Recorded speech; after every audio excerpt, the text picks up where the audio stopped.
This is a Technicom podcast.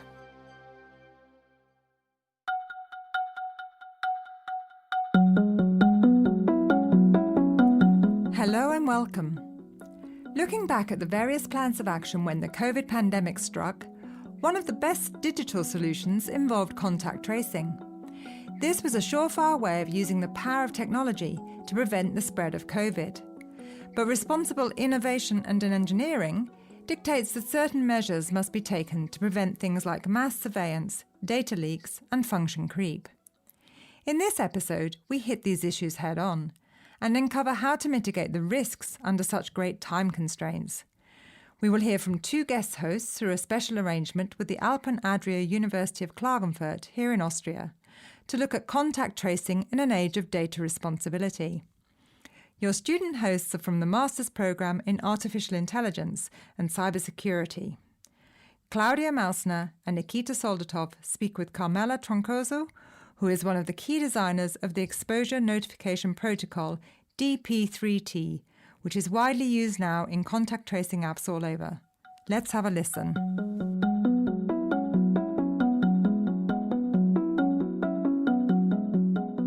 Hello, my name is Nikita. My name is Claudia. Nikita and I are students in the Master's Program of Artificial Intelligence and Cybersecurity at the Alpen Adria University of Klagenfurt. Today we want to discuss contact tracing, which has been and still is a very hot topic in the COVID pandemic. We are especially interested in the principles of responsible engineering and data privacy. With us is Professor Carmela Troncoso of EPFL in Switzerland, who heads the Security and Privacy Engineering Lab. She was one of the key designers of the Exposure Notification Protocol DP3T, which most contact tracing apps are using. Welcome, Carmela, and thank you very much for taking the time for the interview. Thank you. I'm very glad being here.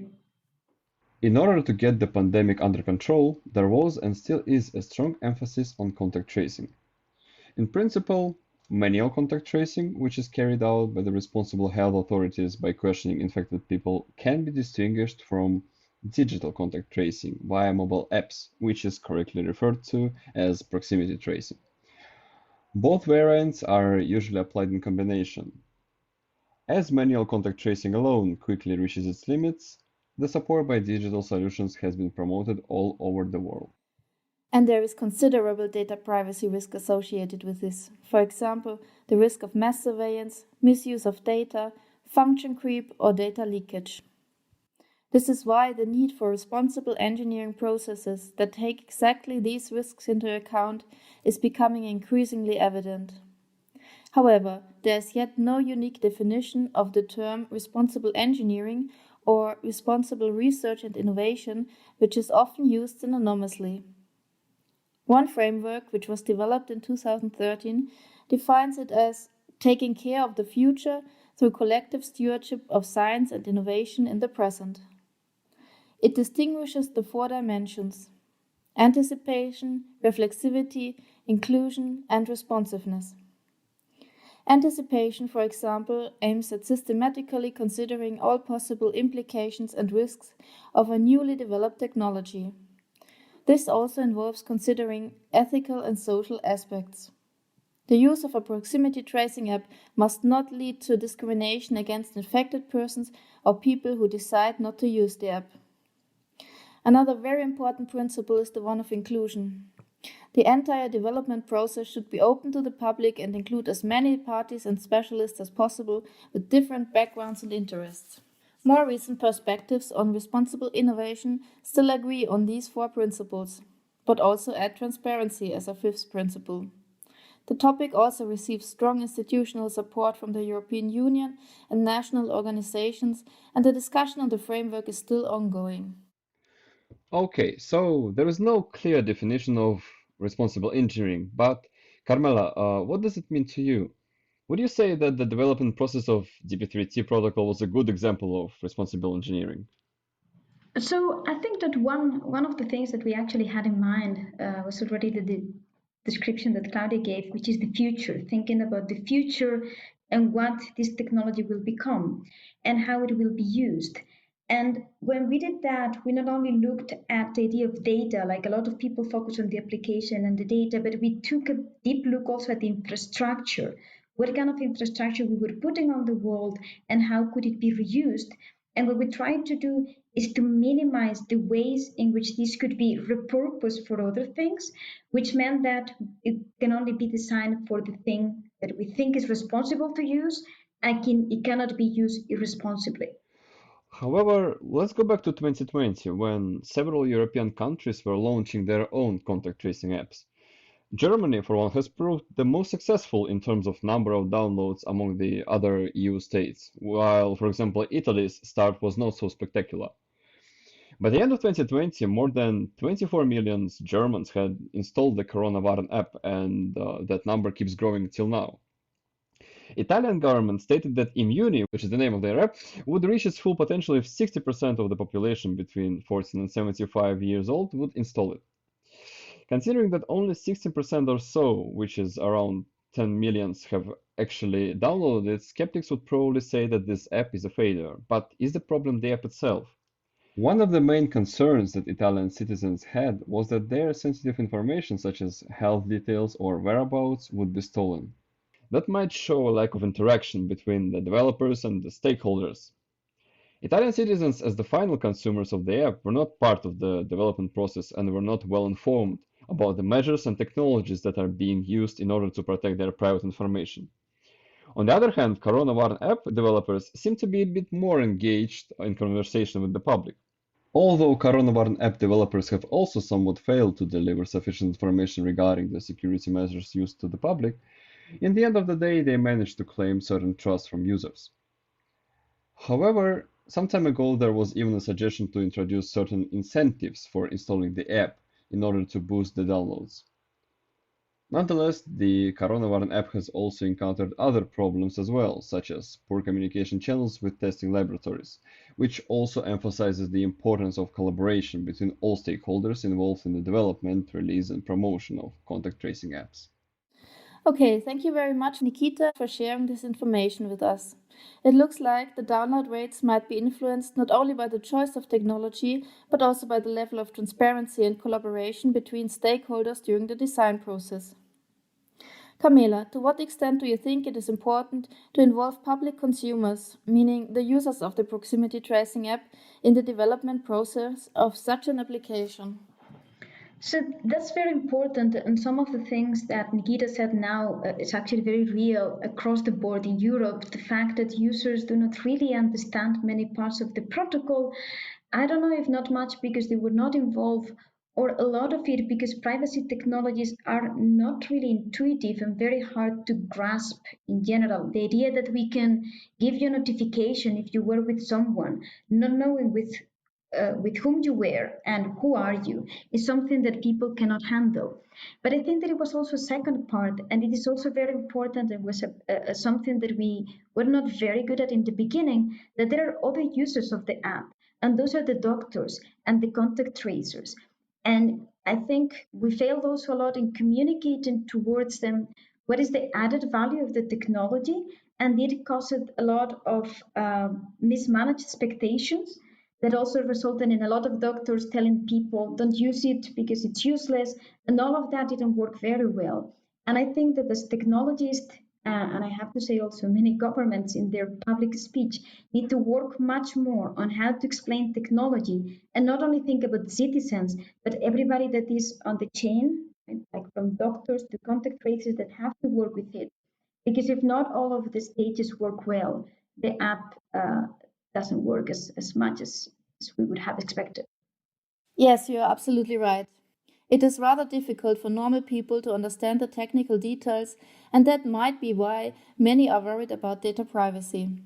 In this context, also the compliance with legal frameworks, namely the GDPR and national data protection laws, as well as human rights, have to be considered. Specifically, Article 5 of the GDPR requires that processing of personal data shall be lawful, fair, and transparent. Of particular importance in connection with contact tracing apps are the principles of data minimization, storage limitation, purpose limitation, integrity, and confidentiality. As the collected data is concerning health, which is a special category of personal data, Article 9 is relevant as well. It requires the explicit consent of the data subject to collect and process data. Nikita, what would in general be good techniques in digital contact tracing to assure that the GDPR is enacted? There are actually various approaches towards providing a sufficient level of security in those apps. For example, apps may differ in the way they trace proximity. While some of them use Bluetooth proximity tracing, others track person's location via GPS. In the first method, phone transmits anonymous time-shifting identifiers to nearby devices. Those identifiers are then being saved in the contact history log. After that, in case a certain individual gets infected, everyone who came into proximity with them will get a notification suggesting that they undergo a COVID test. The evident benefits here are that this method does not record location or identity of a user. However, this approach is not really applicable in case if the user has become infected by touching a surface an ill patient has touched. Another feature that may differ between apps is the place where they store the contact history log mentioned before, namely centralized and decentralized approaches. In a centralized storage method, each phone sends an anonymized ID plus identifiers gathered from other phones to a centralized database, which analyzes gathered information and sends notifications to supposedly infected citizens. Anonymized ID, by the way, is basically created by a random number generator at each device and supposedly does not bear any data associated with the user.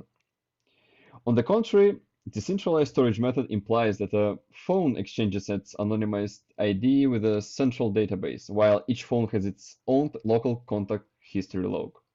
Thus, the phone downloads the database and handles contact matching and alert sending without the server. Final question here is, how does the app receive information about the person's COVID status? Some apps, for example, allow users to book a test through them, so they would receive the result and inquire for permission to send an alert to their recent contacts. Otherwise, they would have to upload a photo, scan a QR code, or link their test result into the app using a code. Anyway, the permission from a user is mandatory to share their status with their contacts, although it will not reveal their identity. Carmela, what are the most important measures to protect data privacy in the protocol from your point of view? So the main idea to protect privacy is to make all of this computation locally. But let me go back to this responsible engineering, right? What we really wanted to do is to make this impossible to reuse for other things. And that is the reason why we have it on the phone. Whenever we want privacy, privacy is not the goal, privacy is the means to protect the users from further damage. So that is one of the things we did, like move everything to the phone so the server doesn't have. But apps have many more protections to protect privacy. Most apps actually have dummy traffic. That means that whenever you upload and contact the server, it does not reveal whether you are positive for COVID and you're uploading your keys or not. And there are many other mechanisms like this that ensure that no communication from the app will ever leak identities or health information about the users. Actually, it is notable that several major European countries, such as Switzerland, Austria, Germany, and Belgium, have either developed their contact tracing apps based on DP3T from the beginning or switched to this protocol at some point after admitting its numerous advantages. Well, to me it looks like that the DP3T protocol is a great piece of security and privacy engineering. I'm sure this was not an easy task. So, which were the greatest challenges in the process, and what are the main lessons learned from the development of the app?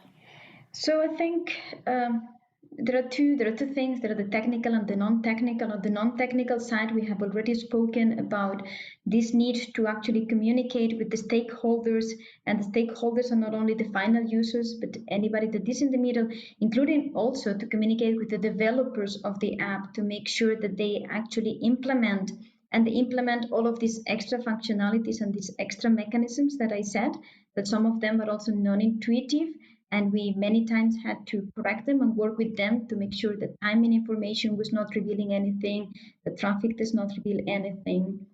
But the biggest challenge was to actually deal with the mobile platform. Indeed, it was great that Google and Apple took our protocol and put it in their devices, but it also meant that we had to play by the rules. And that meant that we have to play by whatever the phone does. And the phone is a device that works to save battery and to save processing. And that means that a lot of privacy preserving mechanism like this dummy traffic I was talking about before that has to run in the background and that has to take some battery from the phone is not going to work so well. And many of the privacy mechanisms that we design in theory will never work on a phone. And we need to work on either get rid of the constraints provided by Google and Apple, or to work on better mechanism. If you ask me, we maybe need to start thinking about how we remove power from those entities to actually create the responsible engineering that we want and not the one that they think is actually good. All right. Thank you very much, Carmela, for taking the time to share these enriching thoughts with us. Unfortunately, we don't have enough time to cover everything since this topic is so broad, but I'm sure that the ideas that we discussed today will definitely enhance public knowledge regarding the contact tracing apps. Thank you very much, Camilla, for the interview. Thank you. It was a pleasure. Thank you, Nikita and Claudia, and special thanks to the Alpen Adria University. See you next time. This podcast has been brought to you by Technicon.